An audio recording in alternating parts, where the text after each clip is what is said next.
Wayne Rooney orchestrated an iconic, memorable, and defining moment this weekend. It was one for the ages and the kind of drama that you hope for when you sign a big name. It was absolutely a magical moment. It was not, however, the best goal in MLS history. Hello, Sunshine. I'm Alexi Lalas, and welcome to the State of the Union podcast, where we look at the beautiful game on and off the field through the lens of red, white, and blue colored glasses. As you heard, we'll be talking about Wayne Rooney's heroics. We'll have our Mosse Makes the Case segment. We'll be answering your questions in our Ask Alexi segment, and so much more. But first, as always, joining me, my friend, my colleague, my guiding light, David Mosse, a soccer savant and Fox soccer researcher and writer extraordinaire. How are you, Mr. Mosse? I am good. Got back in the mix this past weekend with the German Super Cup, Frankfurt-Bayern. It was great to see the likes of Kate Abdo and Ian Joy and Jovan Karofsky and Keith and Stu Holden again. So the gang is back together. It was good times. I can't wait. I'm scheduled to work at the kickoff of the Bundesliga, so I will be back in Los Angeles for the first time in close to 3 months when we kick that off, and then I got to head right back out to do some more MLS.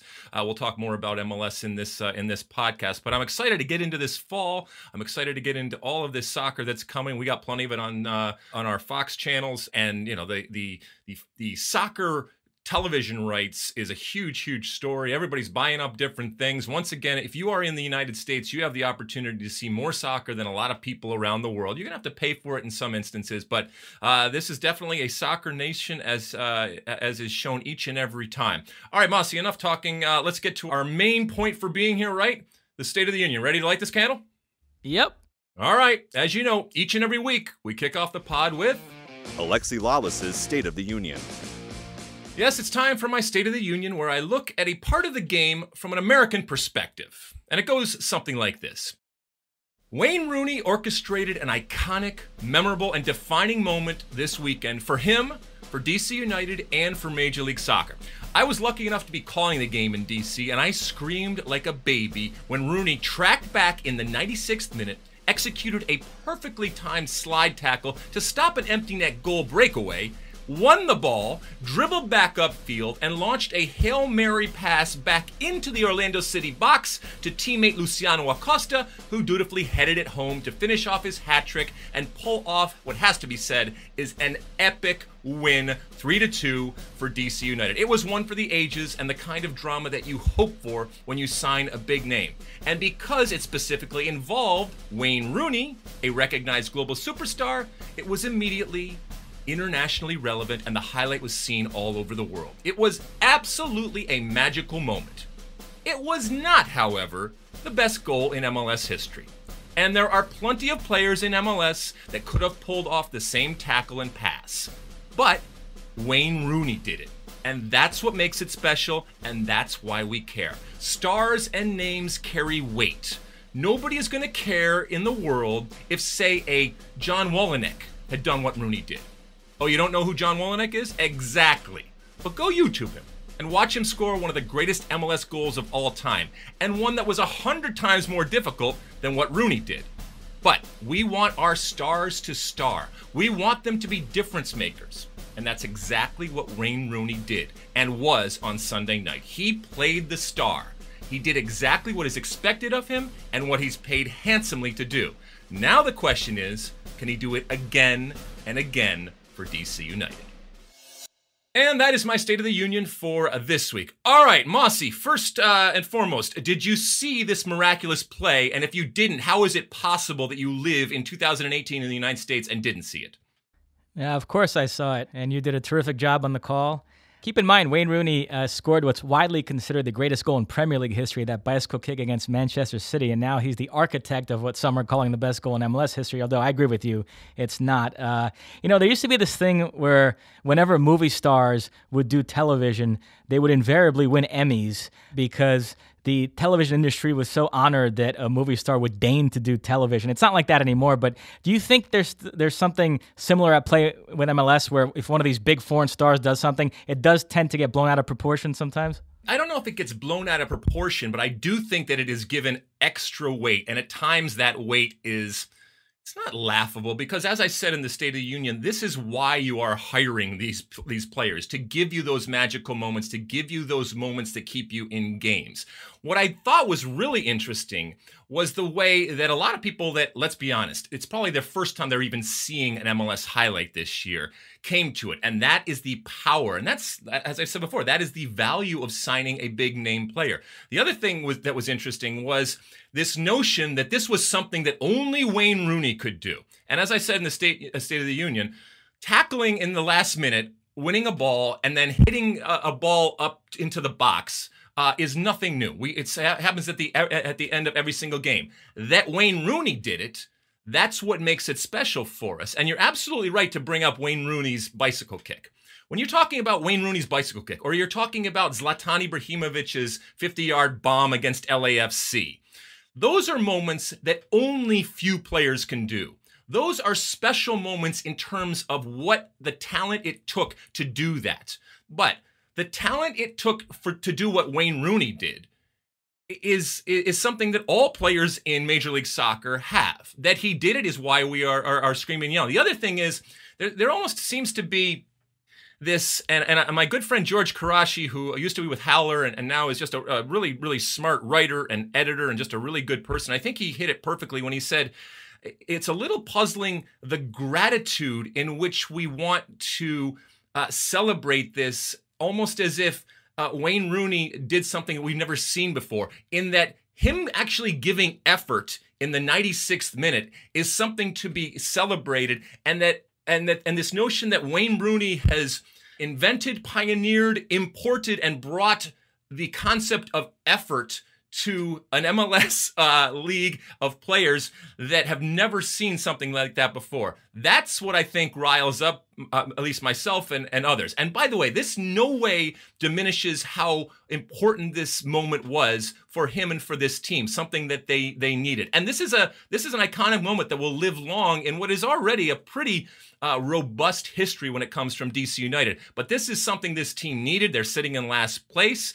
But as you mentioned, I do think we understandably, we put added value and added attention because specifically it is Wayne Rooney. And if some other player had done this, and if Luciano Acosta, who scored 3 goals on the night, if he had done it on the other side, it would have been a story within MLS, but it wouldn't have been a highlight that went around the world. If he had just lobbed it up to Darren Maddox or somebody up top, no. And this is why you are buying these players. This is why you are bringing them in, to create relevancy, not just for your fan base, but around the world. And in that moment, he definitely did that. Did you think that it required any special talent or heroic type of trait, the likes of which you haven't seen before when you watch the play? No, I agree with you. That part of it's been definitely blown out of proportion. Now, you famously expressed skepticism about this signing on TMZ, no less. How do you think Rooney's done so far? I think he provided a moment, but that was only a moment. He is playing for a team that is, I think I called them the best bad team in MLS, and that is a backhanded compliment, but it is, I think, for at least for me, it adequately describes what this team is, because there is talent, and they could go on a run here, and they're also in this situation where DC United has played on the road all year because of their new stadium, and we've seen teams that do that and struggle. But I don't think that Wayne Rooney has had the impact, the consistent impact. This is a great moment, and that's why I said, can he do it again and again and again and be integral in terms of this team competing week in and week out? It was really interesting to watch him play, notwithstanding that last moment, but to watch him play and to see this situation that actually we've seen before, where he gets frustrated and then he starts to pull back and try to get on the ball, almost to the point where while he's starting up top, at times he's showing up almost at the back line or right in front of the back line and getting the ball. I got a feeling as they go forward, he's going to be less and less effective up top because he doesn't have the speed that he once had. He's still a great soccer player, and you can play in and out to him. And Luciano Acosta has recognized that and is really the star of that team. I'll be interested to see if Ben Olsen starts to put him into a much more midfield type of possession that puts him on the ball more. Because when he's on the ball, he makes good decisions, but he's not going to run past anybody. As a matter of fact, there was times where he had a couple of steps the other day on defenders and elected to pull it back as opposed to go for the jugular, which is something that he would have done in the past. So I still am skeptical about how much Wayne Rooney can bring to this DC United team. But he brought them a moment, and that moment, as I said, is going to live long in the memories of DC United supporters, and it's something that they have needed. I was in this new building too. I think it's it's a wonderful thing. I mean, they had could only go up because RFK, as you know, Mosse, while it served its purpose over the years, we can romanticize it all we want, but it's done, and thank God it's done. And they have this new building. It was fun to see. You should check it out if you get a chance to go over there. I'd love to.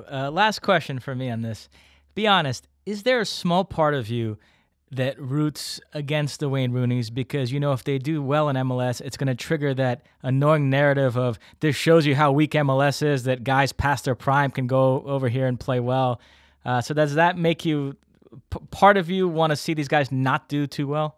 Honestly, I would tell you if I wanted them to fail, and I don't. And look, there's you know, I am a human being like everybody else, but what because I don't want them to fail. You know, the whole narrative about the you know, it's a retirement league and all that kind of stuff, that honestly doesn't bother him anymore, because I can provide so many examples where that's not true. And by the way, if you really want to look at what MLS has become in 2018 relative to the past, that is completely a false narrative to talk about it being a retirement league. And so, look, if Zlatan scores goals or Wayne Rooney scores goals, that is a good thing. And there's going to be people regardless that are going to be critical of what's going on.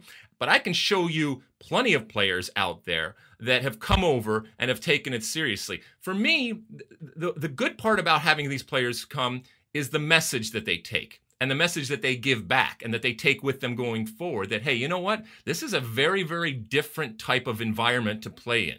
And if you go in there thinking that you can just dance around, you're going to be embarrassed. And a lot of these big names, they don't want that brand hurt. So no, that's a long way of saying that no, I don't root for them to fail so that it shows that this is not a retirement league. This is okay. I mean, both these players were playing a year ago in the EPL, and nobody said anything. Yes, they said they're not what they used to be, obviously.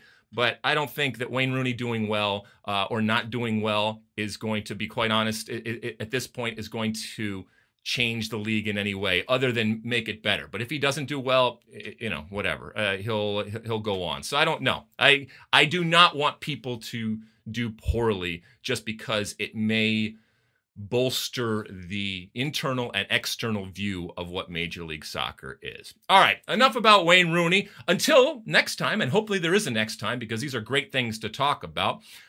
Moving on. Mosse makes the case. Yes, it's that time again.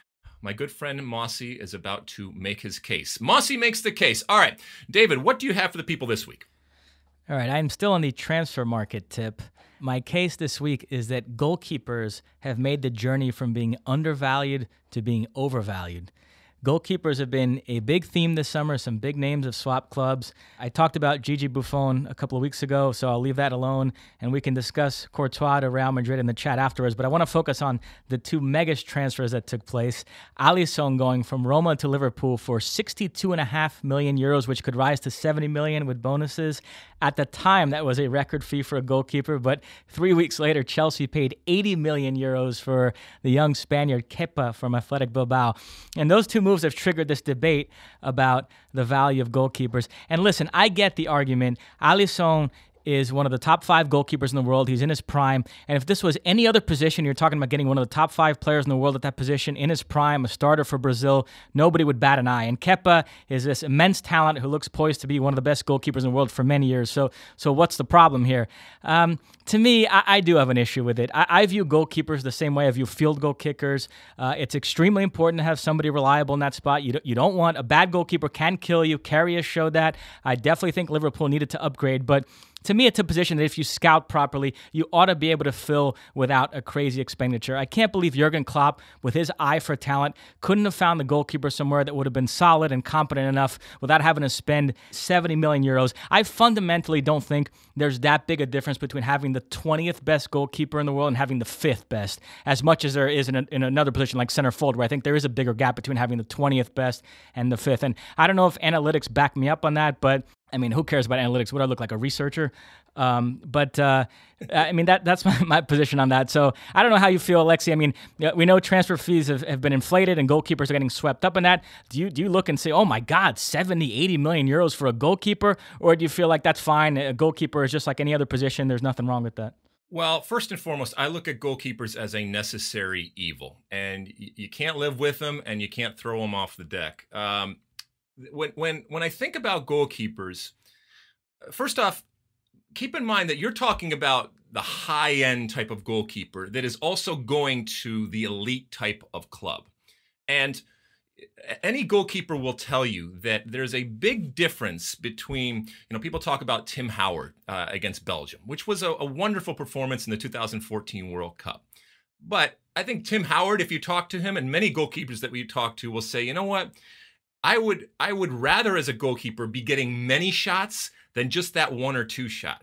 And the reality is that when you're playing for some of these elite teams, that's really what you're paying for. You're paying for that one save that is going to keep you in a game. You're paying for that one save that is going to get you to a Champions League final. You're paying for that one save that is going to save that Champions League final for you. And I think that there is real value into that. So a goalkeeper that saves a lot of shots, that's all fine and well. But a goalkeeper that can save that one, there is tremendous value to the elite teams in the world. I look at, for example, David De Gea, which I think still, despite this summer, still would be up there in the top 5 goalkeepers in the world. Think of what the narrative would be in terms of how we look at both Manchester United and how we look at Jose Mourinho if David De Gea were not in goal. This is a guy that, you talk about analytics, or you just talk about, the economics of it. This is a guy that has been worth every single dollar. And you mentioned that, 1 to 20 or whatever, it's negligible or there's not that much difference. I would beg to differ when it comes to some of these elite goalkeepers. I would, if you had, I don't know, pick another goalkeeper out there, Keylor Navas, okay, which we'll talk about in a second. But if you had Keylor Navas in goal for Manchester United over the last couple of years, I think it would be a very, very different way that we are looking at this team and looking at Jose Mourinho. And that's not disparaging Keylor Navas, to be quite honest, because sometimes it's situational, which gets back to the Keylor Navas situation where year after year, I think there was this sentiment, both internally and externally, where everyone looked around and said, I don't think he's a good goalkeeper, and yet he still makes saves and this team keeps winning. And there was just always this nagging feeling, I think, especially internally, that we can do better. Be careful though. They may have moved on thinking that they can do better. And in soccer, as in love, sometimes the grass is not greener. And so you start taking pieces out of a machine that is functioning for whatever reason. And sometimes it's difficult even to understand why it's functioning, but it's functioning and things start to fall apart. But in general right now, it's not a surprise to me that goalkeepers' values continues to get higher. I don't think that they are not as valuable as the people that put the ball in the back of the net. There is nothing more valuable in our game than putting the ball in the back of the net. And that's why the people that do it are valued as high as they are. But having a good goalkeeper, from a save perspective and also from a leadership perspective and a confidence perspective, I think that if it costs a little bit more money or a lot more money, I think it is money well spent. I don't think that you're throwing it away. And I know that this has been, and my view has kind of changed over the years, because I was in that mode of goalkeepers are goalkeepers, and between 1 and 20, whatever, they're going to make the same saves ultimately. And so why pay so much more when you're only going to get a couple more saves? Well, if you're an elite team, maybe those couple saves are the ones that bring you to that promised land, and that's why you do spend it. Well, let me address the Courtois thing since you kind of led us in that direction. So Real Madrid got him for 35 million euros, and they're pointing to the Alisson and Kepa fees as evidence that this was too good a deal to pass up. This was some incredible bargain. So we're now to the point, by the way, where 35 million euros for a goalkeeper is considered a bargain, which, keep in mind, Real Madrid paid 10 million euros for Keylor Navas, and Barcelona paid 12 million euros for Ter Stegen. But okay, fair enough. In the current market, I'll even buy it at 35 million for Courtois as a bargain. He's 26. Navas is 31. If you're ranking the best goalkeepers in the world, I would probably put Courtois above Navas. I know Ray Hudson would disagree. So in a vacuum, you can sell me on this move. But as you mentioned, it's just off-putting to me that Florentino Perez has been obsessed for the last 3 or 4 years with signing a goalkeeper, even as he's kept winning Champions League titles with Navas. He just fundamentally doesn't buy into Keylor Navas, and I find the whole thing, frankly, bizarre. And these like rationalizations on the part of the Madrid media that it's not awkward to have both these guys on the team, that it's competition and it's depth, and what's wrong with that? Both these guys, to me, have reached a level in their careers where they should not be competing in training every day to find out whether they're going to play that weekend. And to me, what they're going to end up doing here is that goofy rotation where Courtois is going to play the league games and Navas is going to play the Champions League or something like that. It's what they did a few years back with Diego Lopez and Casillas, and what Barcelona did with Bravo and Ter Stegen. And that's going to have to be the solution here, because to me, it would be incredibly awkward to leave either one of these guys to just pick one and leave the other guy sitting on the bench. It's just amazing to me. And we're going to talk about Real Madrid, I know, in the Ask Alexi segment, but it's amazing to me in a summer where they got rid of Cristiano Ronaldo and haven't really replaced him, and Lopetegui is asking for players at other positions and not getting them, that the one thing that Florentino Perez felt like he had to do this summer was to sign a goalkeeper. You have a guy who's 31 years old, which is not that old for a goalkeeper, under contract for a couple more years, and he just won you 3 straight Champions League titles, but this was the one thing they had to get done this summer. They couldn't pass up the chance to get Courtois. So, I mean, to me, I find the whole thing off-putting. I do feel like Navas has been disrespected there. I agree with you, but it gives us something to talk about, which is wonderful. But I will say from an experience perspective, it never works when you have 2 number ones fighting it out. I know that coaches will constantly talk about competition, and competition is good. I think at times it can be disconcerting for the players involved, and even more so for the players around you. As a defender and as somebody in a back 4 or a back 3 or just in a team, I wanted to know who the number 1 was, because reps matter, and having an understanding of both the good and the bad that comes with every goalkeeper is key. And if you're constantly going back and forth, you constantly have to adjust to a goalkeeper, and that's not something that you want to do. So I think it is strange. Is it because, and we get this sometimes with different players, that they just don't fit the mold of a goalkeeper in the way that they look, in the way that they move, maybe in this case, in terms of his nationality, whatever it ends up being. You know, in the same way that Higuain, sometimes we say, yeah, but is he really that good? And it's a little easier to assess him because he puts the ball in the back of the net. But he's not really fast. He's not really strong. He's not that tall. He looks kind of dumpy. He was running around. Keylor Navas is the same way, in that you look at him and, you know, and this is just preconceived notions and biases that are inherently built into us as human beings. You just don't get that feeling of confidence. Yeah, no, absolutely. That's a part of it. He's not a sexy name or to have back there. Yeah, Florentino Perez. He wants. You know, it's funny. We're going to talk about, like I said, Real Madrid later, and he's moved off this whole obsession with Galacticos and big name signings. But for some reason, the goalkeeper position, it still bothered him to not have a quote unquote big star there. So first it was De Gea, and now it's Courtois, and he really definitely feels the need to get somebody that's more sexy than Keylor Navas. So now he's finally got it. So we'll see how it goes. All right, another successful Mosse Makes the Case segment. I like that one. Moving on. Ask Alexi. All right, it's time for our Ask Alexi segment. That segment where we take your questions, comments, concerns, and some of them, if you're lucky, are going to be read by my good friend David Mosse. Remember, if you're using the Ask Alexi hashtag, send us those questions on Twitter, on Facebook, all the different social media platforms, and like I said, Mosse might read it. All right, Mosse, what do the people want to know this week?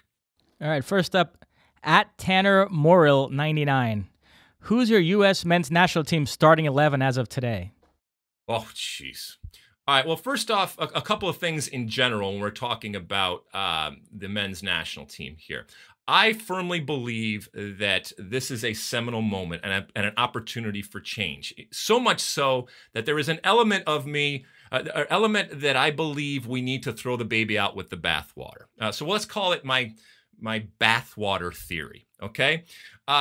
There are a few players, and a very few players, that for me will continue on from the previous team, and especially the team that was responsible for the failure of not making the 2014 World Cup.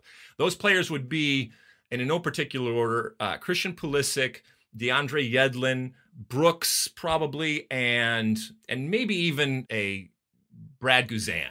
Not as a starter, but as someone, more of a leader. And somebody certainly from a goalkeeping position that can help out, who would be my starter going forward. I want a lot of these players, and almost as many of them as possible, to be available and to be, well, I don't know if they're available, but at least to be eligible for the Olympic team coming forward. And so when you're talking about that, players like, obviously, Josh Sargent, players like, Tyler Adams, players like Timothy Weah, players like Weston McKennie, all of those players I want in my starting lineup. Let's see, who else? Trying to think if there's other players out. Bobby Wood's an interesting one. I didn't mention him as a holdover, but I can be convinced on a Bobby Wood continuing on. I don't know if that's 11 or not, but my point is that whether it's an 11 or not, I really hope that the U.S. Soccer Federation under Ernie Stewart's leadership right now, and whoever the coach is, focuses on being able to have the core of the 2022 World Cup team come from the campaign of the 2020 Olympic team, and really, really put a lot of emphasis on qualifying, number one, and then doing well in the Olympics, and then that whole core and that leadership group that has ownership now of a national team, albeit in an Olympic form, then transfers to the national team and brings some players that weren't eligible because of age, because they know that's an under-23 tournament except for 3 overage players. So that in a nutshell is what I would do. And so I know I threw out a bunch of names there, and there'll be more. There'll be players that we're not talking about yet that will step up and turn our heads that might make it in there. Brazil, incidentally, on Friday will name their squad for the friendly against the U.S. First list of a new cycle is always a little funky. I don't think too many of the World Cup guys will be on there. It'll be a lot of domestic-based players, but I'm sure I'll have thoughts on Twitter and next week on the pod. Next up, at Kurt Allen 963. How do you feel about Kroenke taking 100% ownership of Arsenal? Any thoughts? I think it's smart business. I know that there is incredible consternation because of both the perception and probably the reality that Kroenke is a very different type of owner in terms of the way that he has looked at Arsenal and the way that he has utilized Arsenal, or underutilized Arsenal from a competitive standpoint. But this should be no surprise because of the incredible value that brand has globally. So for Kroenke, who is a very shrewd business person, that he recognized an opportunity to take over and to take it all over, I mean, that's just smart. It was interesting to hear the comments and almost the resignation and, to be quite honest, almost a sadness of the minority ownership conceding that all was lost and that this was finally being done. Now, does that mean that Arsenal is doomed never to return to the heights that they once were? And is it doomed? And is it specifically because of Kroenke? I don't think so. Arsenal's still going to spend plenty of money, but Arsenal right now is a mediocre team, albeit an elite brand, and that even after the first week is the perception and the reality of that. Very little has changed for that. So I don't think that this is necessarily a bad thing. I don't think it's a bad thing because this is an American or foreign ownership. If it's a bad thing, it's because this team, from a leadership standpoint, has yet to do the things that have gotten them back to that elite status. And that's what everybody wants. That's what Arsenal fans want. And to be quite honest, that's what many people that have followed Arsenal are at times hoping, and at times I'm sure laughing about, because they have yet to go back to that high level. I don't think it's that big a deal. the Kroenke full ownership, but I don't think that you should expect a massive change one way or the other in terms of, oh my goodness, Kroenke's now spending ridiculous amounts of money and really trying to take this team back to the top, or he's not doing that and we're going to get even worse. I think it's going to be, at least for a while, just a steady course with minimal gains and I think minimal losses if there are any. What about you, Mosse? What do you think?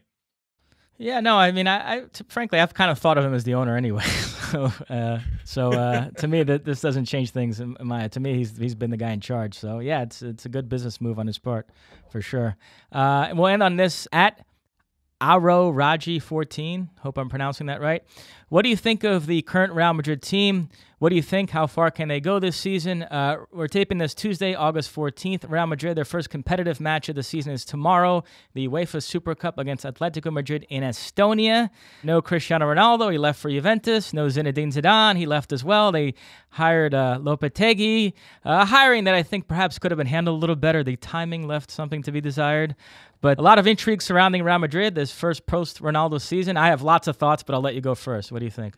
Well, we talked a little bit about the goalkeeping situation. I think it's going to be very, very interesting to see not just how Real Madrid looks, but how Real Madrid looks relative to both Barcelona, because that's always a compare and contrast, and how La Liga looks without a Ronaldo. I mean, this is a league that has churned and burned big-time players and has made a living off of doing that when it comes to the big two up top. Now, I think Luka Modric is still worth the price of admission, albeit at the end of the curve there.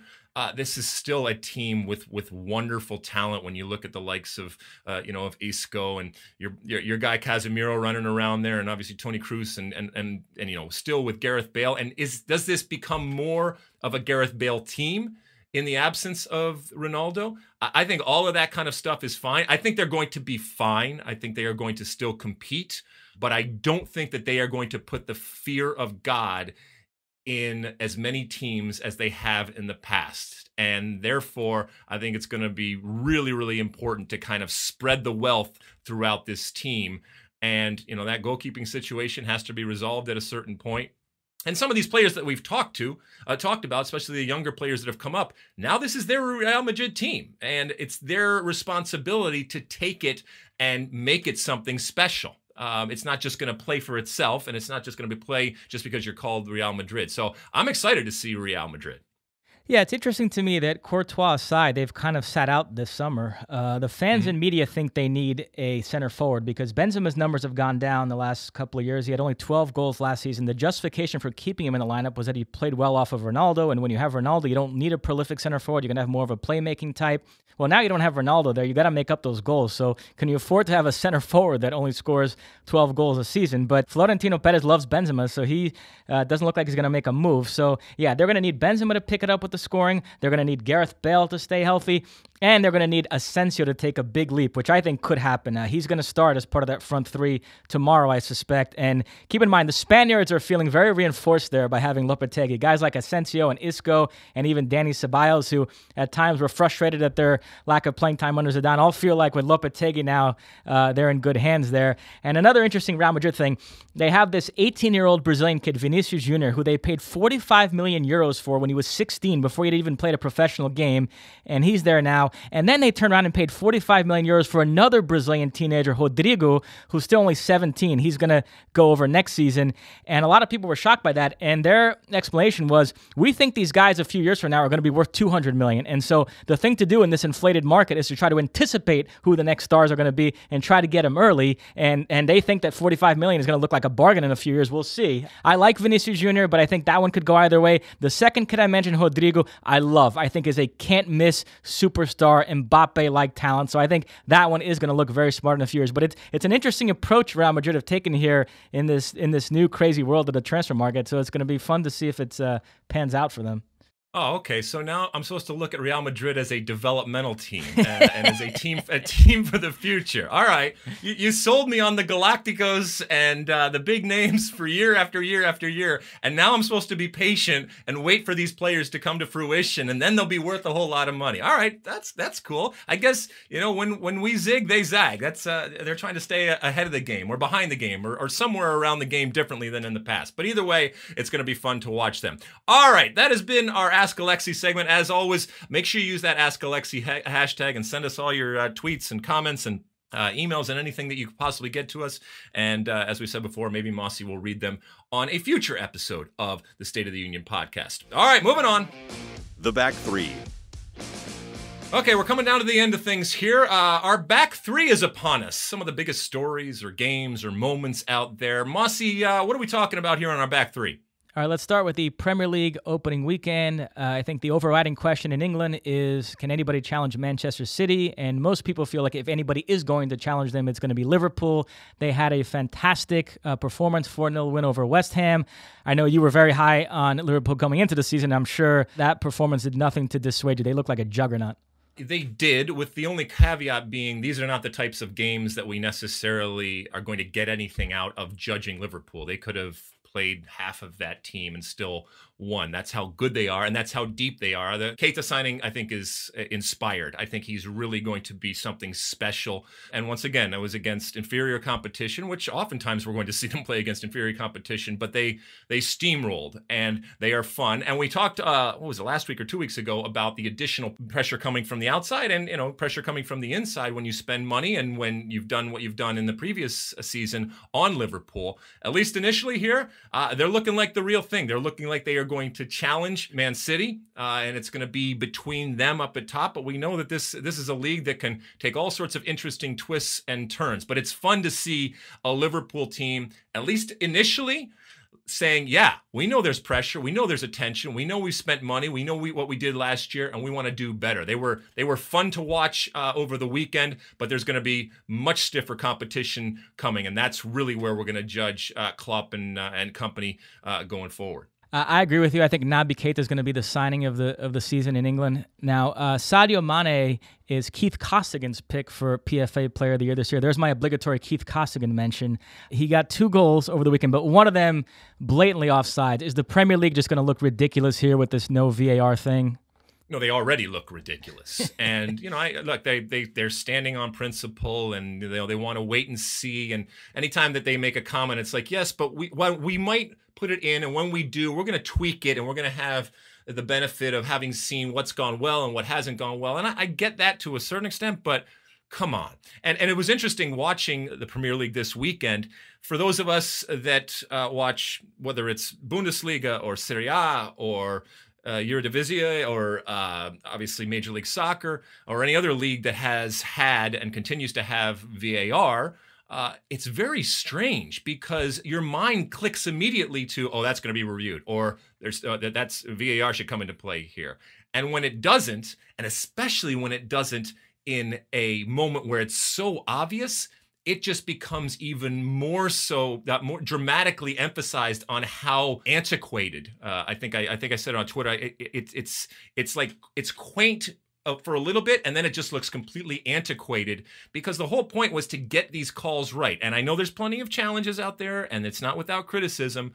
But as you mentioned, Sadio Mane scored a goal that was illegal, that violated the laws of the game in a completely clear and obvious manner, that would have been dealt with in a matter of seconds had VAR been in existence. But it wasn't. And so what do you want? Do you want that goal to stand? Which is, by all accounts, I think anybody reasonable or sane can look at it and say, that is an illegal goal. Do you want that to stand? Or do you want to do the things that are going to say, no, we have the technology, we have evolved to a point where we can actually fix that and not have it stand?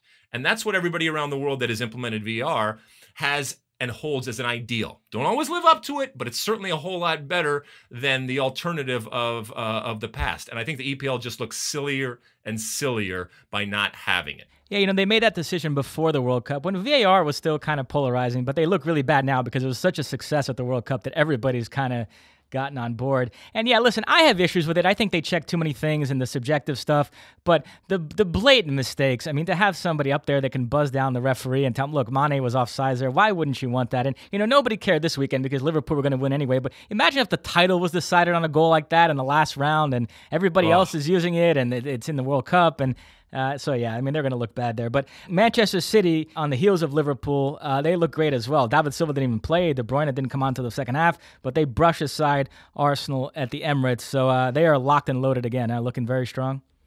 Oh, my goodness. Pep just kind of walked in there with a cigarette and a coffee and kind of just looked around and said, I don't know who I'll play, but I'll throw some people out there and we'll still win.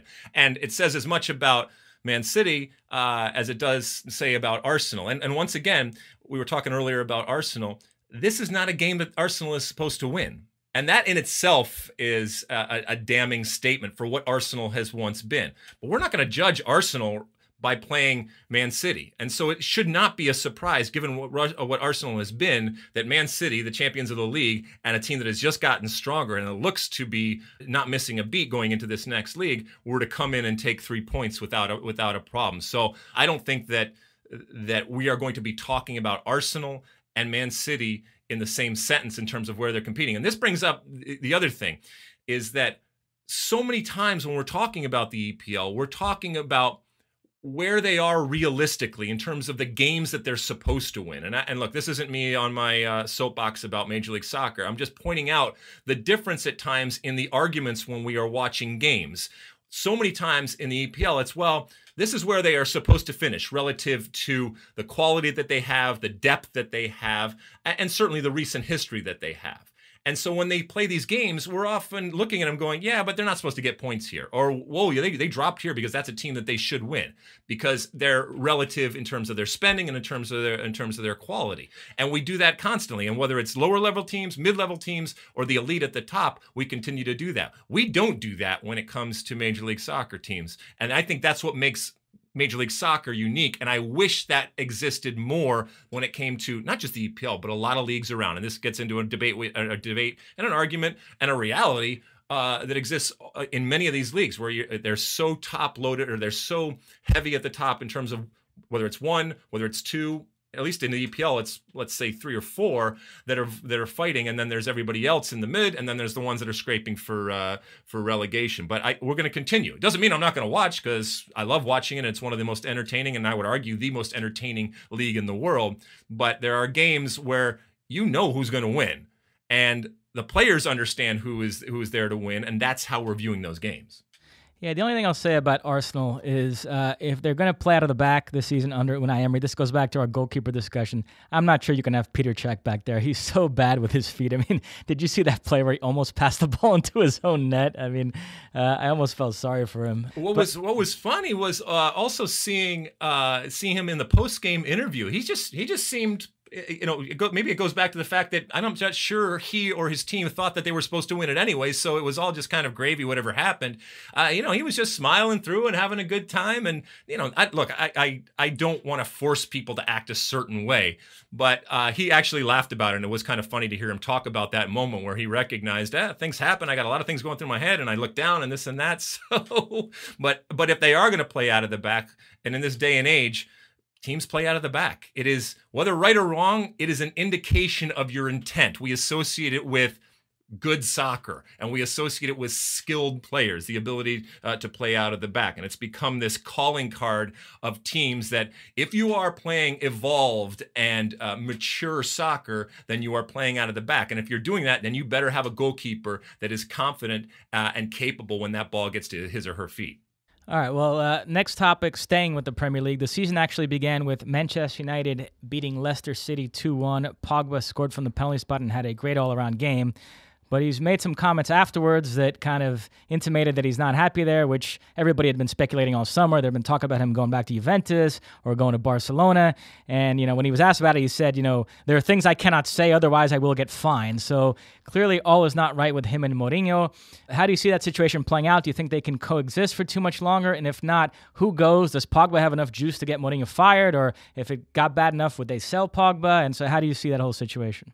I love this because Pogba has come back in with this incredible trump card, if you will, or this cachet and this credibility of the World Cup, where not only did he win the World Cup, but he starred in the World Cup in a way that was transformative, in the way that he played, in his leadership, in the way that he carried himself. It was so anti what we're used to associating him with Manchester United that the onus fell on, it almost was reverted back to Jose Mourinho saying, well, why can't you get him to play like that? And Jose actually did a really good job of turning it around and spinning it and about being happy. And I hope he understands why he's playing well, and almost as if, well, this was my plan all along, which we know is not true. As far as the rift between them, whether it's real or not, I don't think that they hate each other. But I don't think that they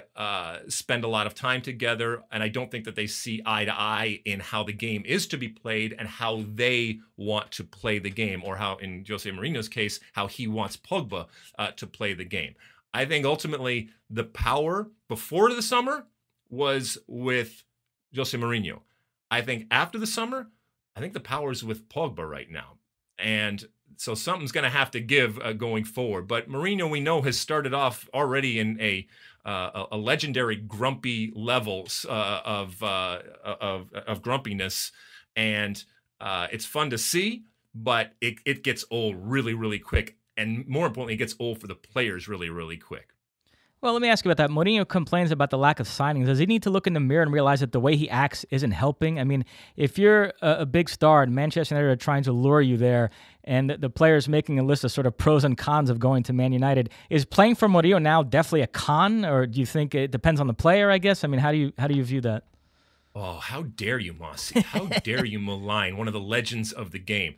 But you know what? Thinking about it, you're absolutely right. I think it is flipped, where there was an incredible allure to playing for Jose Mourinho, and a level of respect that came with not just winning, but the personality, the bravado, the ego, the beautiful arrogance. I think that has gotten old in this context of being the coach of Manchester United. People now associate the play and the style of Manchester United with one of pragmatism, with one that in no way, shape, or form lives up to the entertainment and the excitement and the allure of past teams. And yet this is a team that obviously finished second in the league. But I think that I think whether you're an agent or whether, more importantly, you're a player right now, you are thinking twice now before saying yes to United. And I know ultimately money speaks much louder than a lot of that. But if you're a player that, all things are equal, or all things are roundabout equal, and you have to go and play for Jose Mourinho, given his reputation, and more importantly, given his recent reputation, I think it's going to give you pause right now going forward. And that's not something that we have said in the past. Even when Mourinho was a pain in the neck and did his thing, there was always a level of respect and understanding that, okay, yeah, he can be a pain, but you know what? You're going to learn something, and he's going to get the best out of you. I think that there's been a real damage to his credibility, and he's going to fall back on saying, yes, we're winning, and I'm still finishing second. I'm still being competitive. And as you said, he's going to complain about not enough players, but that's what all coaches do, or not enough good players.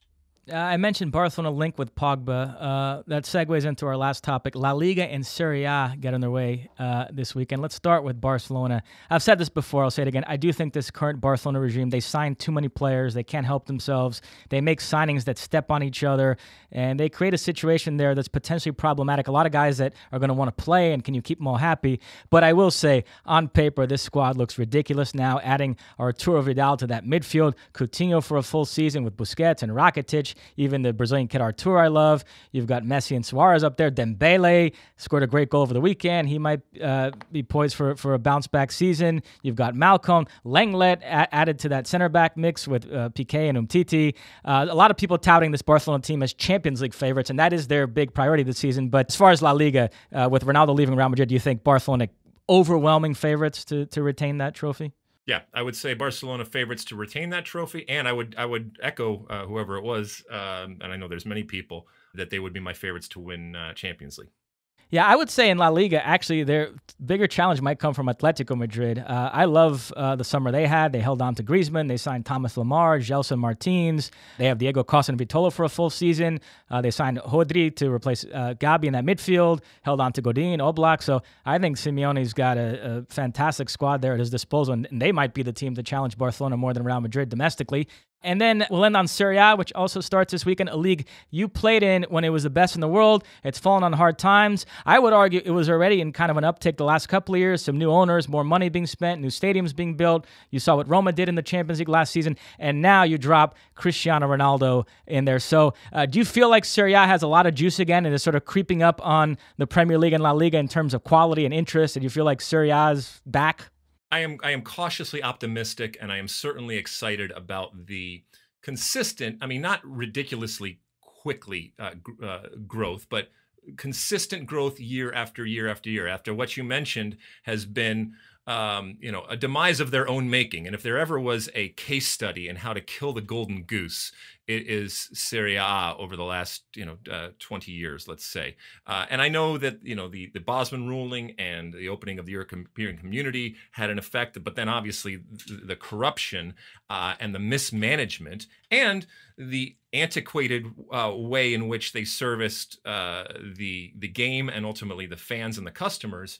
All of that is problematic, and they look to have come out of the other side. This is a big signing.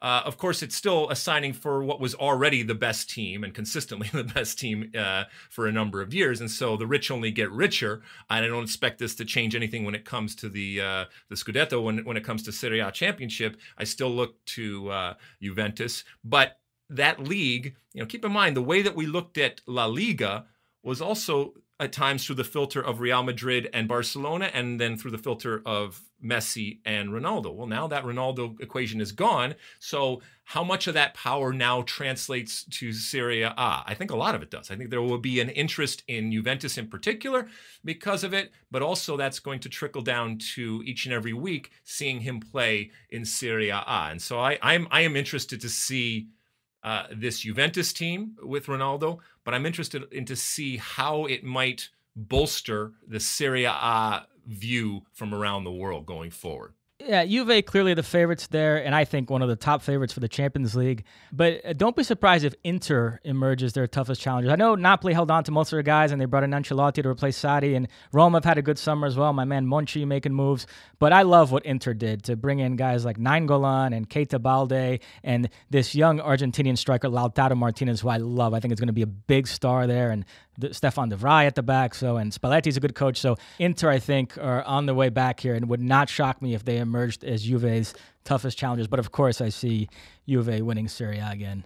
You do. You see Juve winning Serie A and challenging for Champions League. And we talked about goalkeepers early on with Chesney in goal. Yes. Let me ask you this. This has been an interesting topic. Manchester City, Barcelona, Bayern Munich, PSG and Juventus won the top 5 European leagues last season. If I told you that one of those teams is not going to win their league this season, you had to bet your life on which one it's going to be. Which one would you bet on? All right, so it's not Bayern Munich. Right. It's not PSG. It's not Juventus. So it's either Man City or Barcelona. And I would say I think that there is more competition in the EPL in terms of the elite teams than there is in La Liga, so I will go with Man City. There you go. What would you go with? I agree. You agree? Yeah. You agree. All right, well, we agreed on something. That's a good thing. All right, anything else, or is that it? That is it. Time for your closing remarks. You have a tough act to follow this week, my friend. Oh, my goodness. Last week, and I just extolled the virtues of my good friend David Mosse. That will not be happening this week. So here we go. This is how we end each and every podcast with my one big thing. Just a sidebar here as it relates to the State of the Union with Wayne Rooney. If you got a chance to see his post-game interview, it was about, after this magic moment, and his confusion as to how and why the goalkeeper, Osted from DC United, had come up into the box at the end. That for me was funny. The reason why, Wayne, that your goalkeeper was up there in a 2-2 game is because you're in last place and you need 3 points, okay? And that's the league that you are in, and that's the team that you're playing for. Now, that's just an aside, but I thought it was interesting to see just his complete confusion as to why Ben Olsen would send his goalkeeper up at the end when everybody else knew look, you got to find a way to win 3 points. And guess what? The next game, Wayne, you're going to have to find a way to win 3 points and going on and going on and going on because you guys need points right now. That's an aside. My big thing from today, though, is this.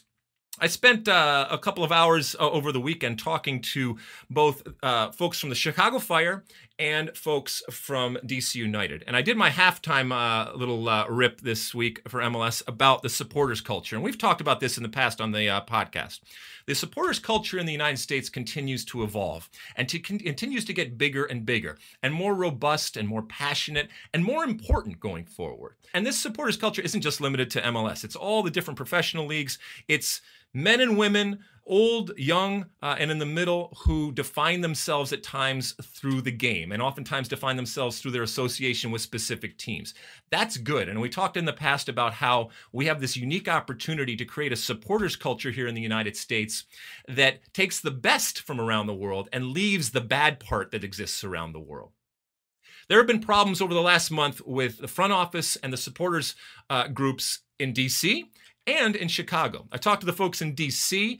They were able to come to an agreement and an understanding. They recognized that while they may believe that things were done, and I'm not going to get into the weeds with this. This is just to say that there was an understanding and a communication that resulted in whatever differences they may have had coming together, because this is the lifeblood of your organization. These are people that are going to create the atmospheres and the environments that are going to make your product look better, that are going to make the experience that people have in your stadium better.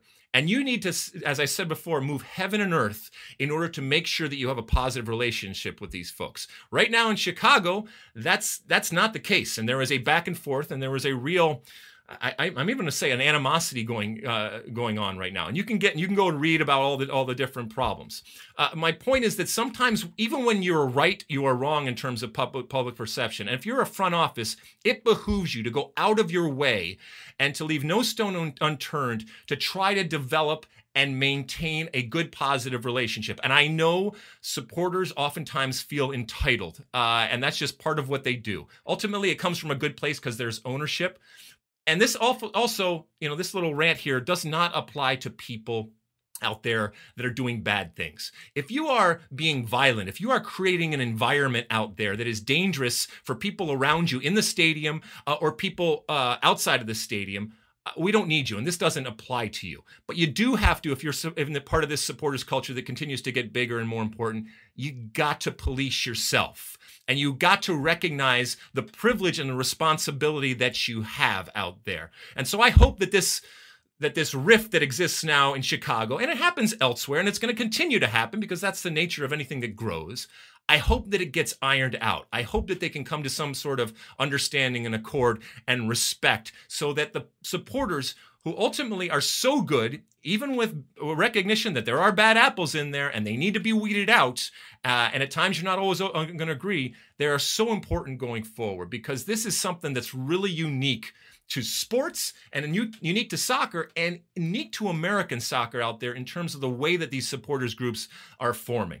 And I believe that this is going to help the game. This is going to help spread the gospel of the game out there, because these are your current customers. They are creating and helping to create your future customers.